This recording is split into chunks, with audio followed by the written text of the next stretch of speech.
And now I would like to introduce our speaker for today, Jan Phillips. Her talk will be Beyond Belief, Becoming the Mystics and the Prophets We Came Here to Be. Jan Phillips is a New Thought leader who connects the dots between spiritual intelligence, evolutionary creativity, and social transformation. She is the author of 11 award-winning books, has taught in over 25 countries, and has published work in the New York Times, New Age Journal, and so many more publications. Her memoir, Still on Fire, Field Notes from a Queer Mystic, was released by Unity Books in October 2021. Jan teaches throughout the United States and Canada. Her quest has taken her across the USA on a Honda motorcycle and around the world on a one-woman peace pilgrimage. She has produced 3 CDs of original music, several videos, and a 7-hour audio program called Creating Every Day. Please join with me in welcoming Jan Phillips.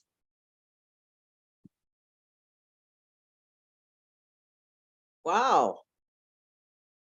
There's the community I was looking for.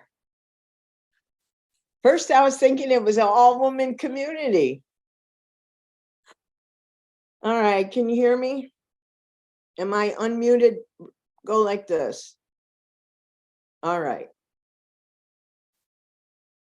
So I'm going to change the view so I cannot see myself. There we go. Beyond Belief, Becoming the Mystics and Prophets We're Born to Be. So in my mind, we're on this evolutionary spiral. And in the early days, when people went to the tribal leaders to figure out what were the answers to the big existential questions, the tribal leaders didn't know. And they made up a story about gods and goddesses up there in the heavens.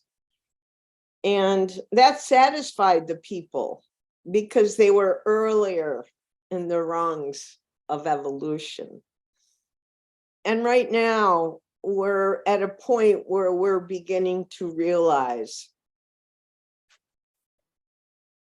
that there is no singular male patriarchal God out there who's got the whole world in his hands, because that kind of belief system leads to our planet being in a crisis right now. Because we abdicate our power if we think there's divine beings who are going to save our sorry asses. We don't do much. And these are the times when we're being called upon to show up. And I think as mystics and prophets is a strong possibility if you redefine both of those terms to understand the powerful contemporary nature of them. So what's a mystic? A mystic is just somebody who has an unmediated relationship with the sacred. Many of us are identifying this earth herself as the sacred. We'll find the sacred in the forest, the sacred in the trees, the sacred in the ground. We're kind of giving God a change of address, let's say, so that it becomes more a local reality. So to be a mystic is to have a relationship with the sacred that feels real, it feels intimate. I already had my experience with supreme intelligence this morning, an hour before this gathering, because I wanted to have my meditative experience done before I met with you all. And so I've kind of redefined the Trinity. I was raised Catholic, which led me to be suicidal at age 12 because I realized I was gay. The Catholic Church hasn't helped me much in terms of creating a faith for myself, other than having a really strong commitment to social justice. I've had to overcome Catholicism. And now I'm part of the Unity community because I consider Unity, New Thought, the cutting edge of spiritual consciousness. And that's why I think it's up to us to take our roles as mystics and prophets. So the part about being a mystic is the part where we find the proper metaphors to describe the oneness that we're part of, that can allow other people to see it like a movie in their mind. I had an experience last week where, for some reason, I say a couple old prayers I've been saying as a kid. I've had to rearrange some words, but one is called the morning offering. And the last line of that prayer is, and for all those for whom I've promised to pray. And so I have an alphabetical list. I'm big on the alphabet. I was raised on Scrabble, and acrostics and alphabet things are, it's, I think, what do you call, mnemonic device. I have a song on a CD that's called The Alphabet Mantra, which I wrote in a car traveling through Texas. It's alphabetical, so I can remember it, A, B, C, D, E, F, G. So in my prayers for people, I have an alphabetical list. And when I got to G, I decided to pray for the earth. And so I pray for Gaia, which is a name. Some people call it Gaia, some people call it Gaia. So I went through my F's, Frank, Fran, Phyllis, family, get to G, Gaia. And always something happened to me. And I noticed it, but I just went right on to H-I-J. But the thing that happened to me when I got to Gaia, and I say my prayers, I'm kind of lying down in my bed on a bookshelf at the end of my bed. I have the little altar set up. I have 2 candles. I'm just staring into my candles. I don't do closed eye meditation, just staring into my candles. And when I get to Gaia and I have this feeling, it's like suddenly I notice my body and my shoulders drop down. I feel like stress, a removal of any kind of stress. There's this kind of flush of well-being. I never could figure it out. It was the weirdest thing. Get to Gaia, pray for the earth, and I have this amazing feeling of well-being. And this went on for a long time. And it finally occurred to me just a little while back that what's happening is I am Gaia. I am that thing. I am her. I am of the earth. So when I pray for the earth, I'm one of its creatures. And I feel the benefit of my own prayer. That's why my shoulders drop down in relief. I feel a flush of well-being. I might as well have said pray for Jan, but I didn't. I said pray for the earth, and I feel the results. That was the first time I ever had a metaphor for describing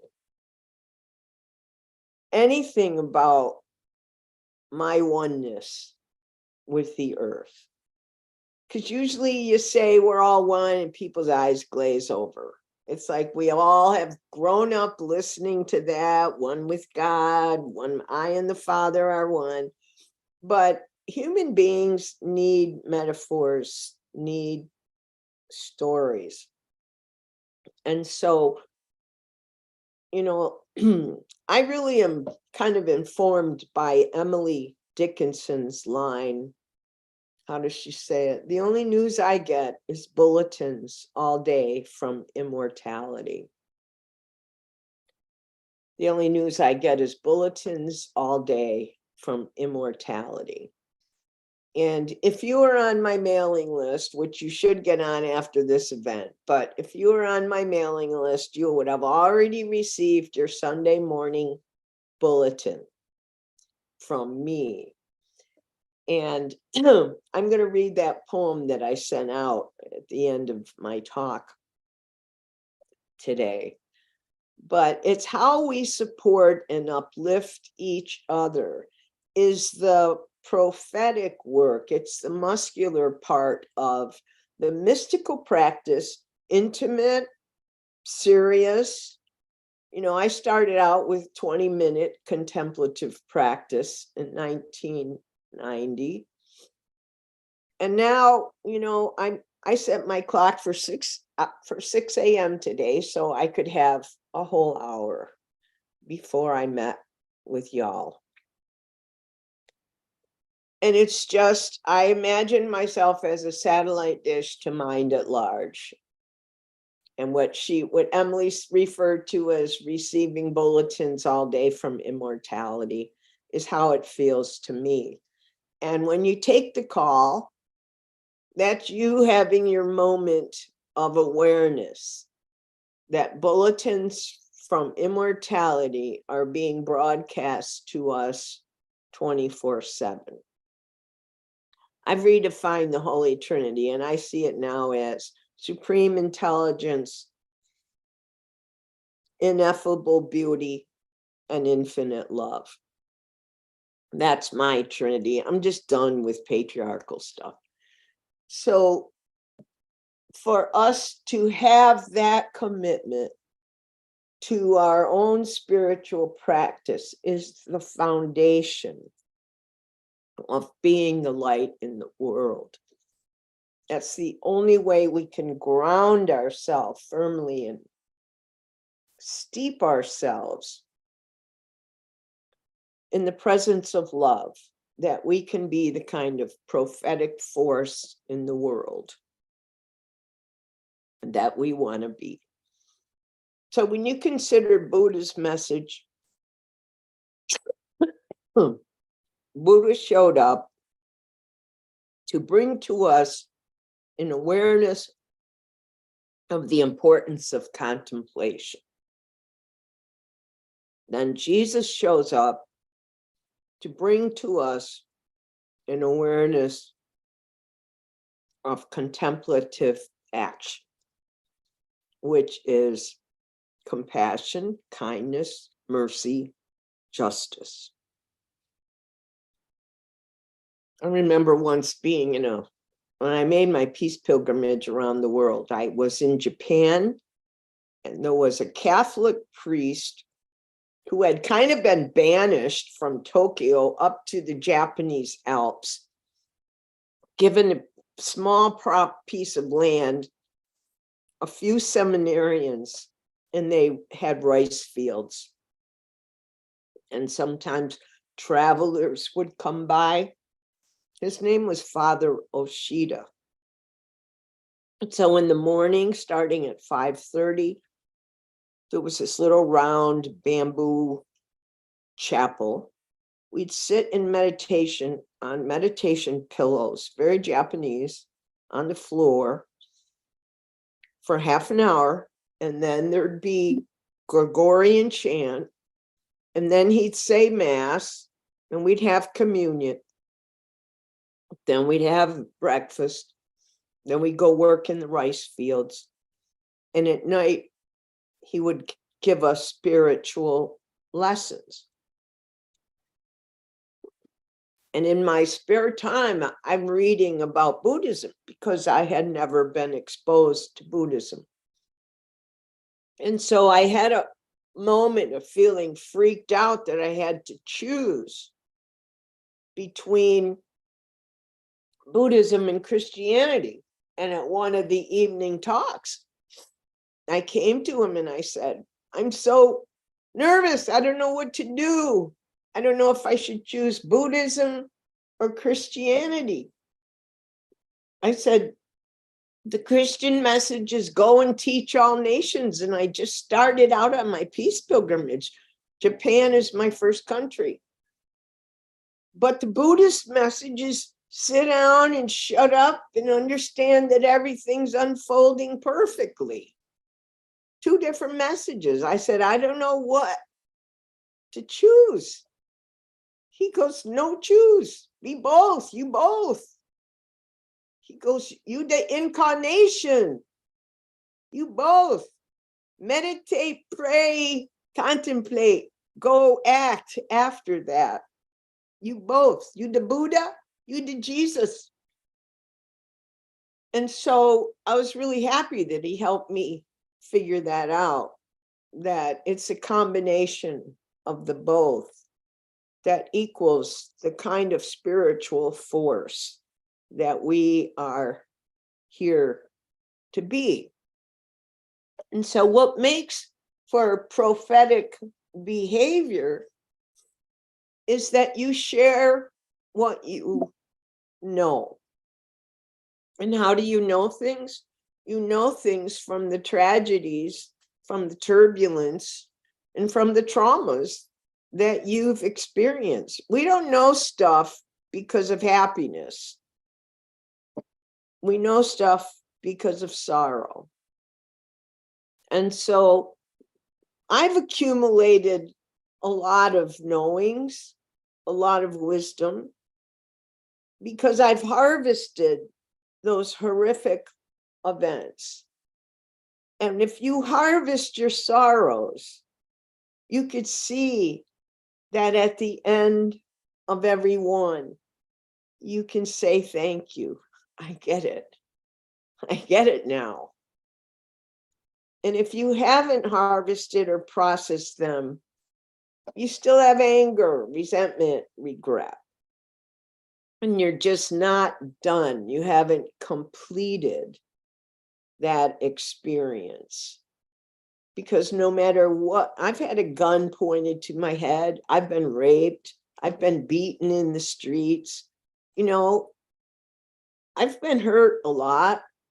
But even though I've been kicked out of the convent, that was the worst trauma I've ever experienced. And that took me 20 years to process and come to any gratitude about. And now it's just a hurricane of rage and sorrow and embarrassment.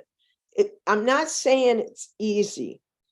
I'm just saying everything that happens to us happens for us and happens through us. So when you're looking to see how can you be prophetic, it's your own life that you look to. You don't have to quote Millard Fillmore. You don't have to quote any great masters. You don't quote me. You figure out what's happened to you in your life and what you have learned from it. You know, my mom came to me one day and she said, she just had a grandson born. And she never did this when her two granddaughters were born. But when the son comes along, she says, I want Chad to know my stories, but by the time he's old enough to care, I will have forgotten them all or I'll be dead. And I said, well, write him a book. And she said, I can't write a book. I can't write a book. I said, well, can you write a letter? Well, she goes, anybody can write a letter. So I give her my little, this was in the like early 90s. I give her my little Macintosh computer, a small little disc, and say, write him letters, but don't write it in your notebook. Write it and put them on this disc. Because I knew I would be her publisher and I would create a book from her letters. So she started out, and I say, just write 10 or 12 letters. She's the oldest girl of 14 kids. We come down from French Canadians, come down, settle in upstate New York, real rocky, difficult soil, but all farmers. And so she's going to tell him her childhood stories about growing up on a dairy farm in a family with 14 kids. So you can imagine lots of stories. Dear Chad, today I'm going to tell you about Christmas Eve at our house. Dear Chad, today I'm going to tell you about feeding the pigs or whatever, however it goes. And so she brings me the disc. And by that time, I've already designed the book cover. I already know I'm going to take it to Kinko's. I'm going to get it bound. It'll cost about $8 a book. She's flabbergasted. She no longer can say, I can't write a book. And so, of course, she takes the book to her family reunion, and her brothers and sisters all read it and say, that's not what happened. And she says, you write your own damn books. That's what happened to me, right? Because we can't tell anyone else's story. We can only tell our story. But in every one of those stories, there was some kind of lesson. She didn't know it. But what makes a story, and all stories have a narrative arc. You start out, you have a mission, you enter the forest, you're going somewhere, and then you meet with trouble. And then there's a conflict, clash, and then somebody wins or loses, and then there's a resolution. That's the events of our life. Some we win, some we lose. But when you come to the end of the story, there's usually something that shows up like the moral of the story is. And that's your prophetic wisdom. So I'm here to remind you that you're having the experience of a lifetime in order for you to suffer through events that will cause you to know something that no one else knows, and to figure out what's your best way to share it. I happen to like writing, so I have 10 or 12 books. I happen to like singing, so I've written 3 CDs of original. I have a YouTube channel because I'm a visual artist. And so I put my stuff into YouTube videos. I'm a maniac. I'm a creative maniac. I'm just saying to you, pick one way.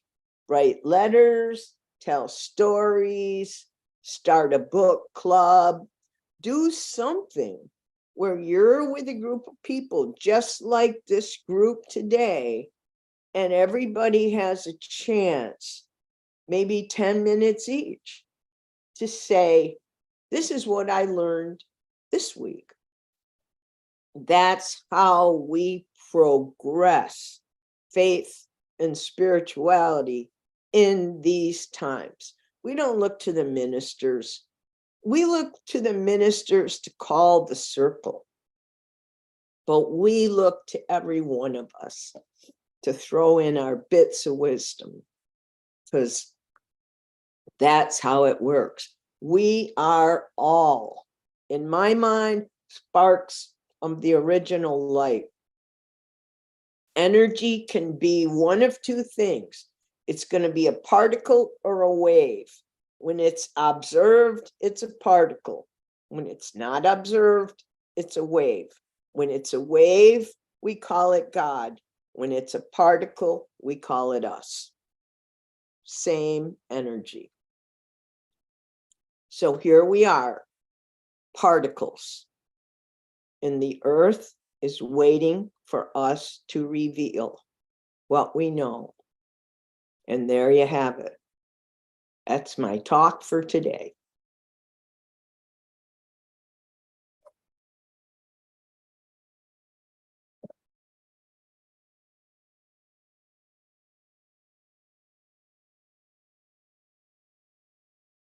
I can't hear.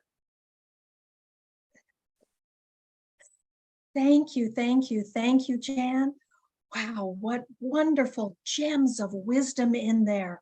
I really like the particle and the wave. That just blew my mind. That's the simplest explanation I've heard that feels the most real. And thank you for reminding us that when we pray, we also receive the healing of those prayers. So many gems today. Thank you, thank you. And now let's move into a time of meditation.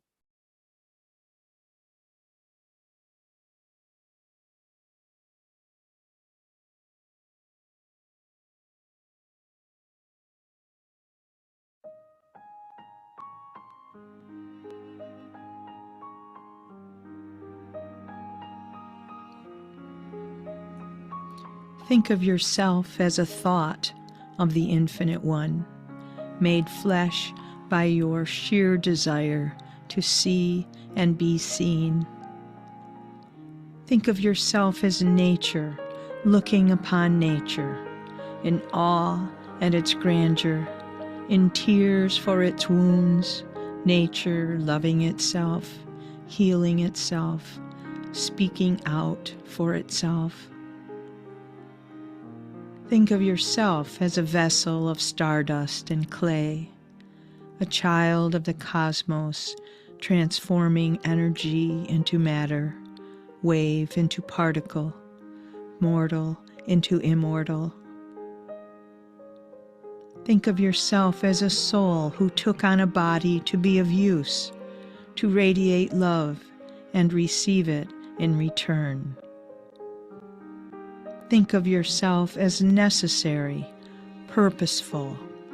Remember that you came here to light the world.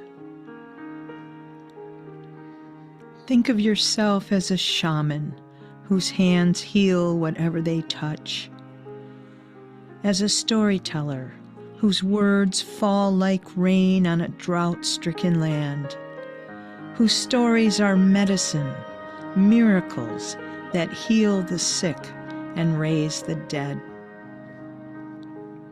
Think of yourself as a circle holding yin and yang, as unity cradling the dualities in your arms.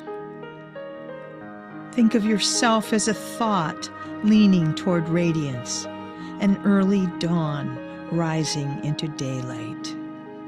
Deep inside you, the fire of creation burns day and night. Atoms forged from the Big Bang spin and swirl in your blood and bones, your lungs and your legs. Like salt in the tear, joy in the laughter, the Holy One is in you, being scattered like seeds across the land as you speak and write and reach out to touch. You are the hands and feet, the eyes and ears of the great beloved. You are the one we are waiting for. Your stories are the ones we are waiting to hear. It is time now for each of us to speak, to say what happened and what we learned. To reveal ourselves is to heal ourselves, And to heal ourselves is to heal each other and the world entire. From our revelations of intimacy and truthfulness, vulnerability and generosity, the future takes shape and enters into us, our words made flesh, our thoughts made real. Yes, think of yourself as a creator. The peace you desire, the justice you cry out for, these will come as we speak them into being. As the cosmos is being created by the mind of the Infinite One, this world is being created by the minds of the finite ones, by us. Let us be mindful and full of care for the words we speak, the thoughts we think, the stories we tell, for these are the tools with which we build tomorrow.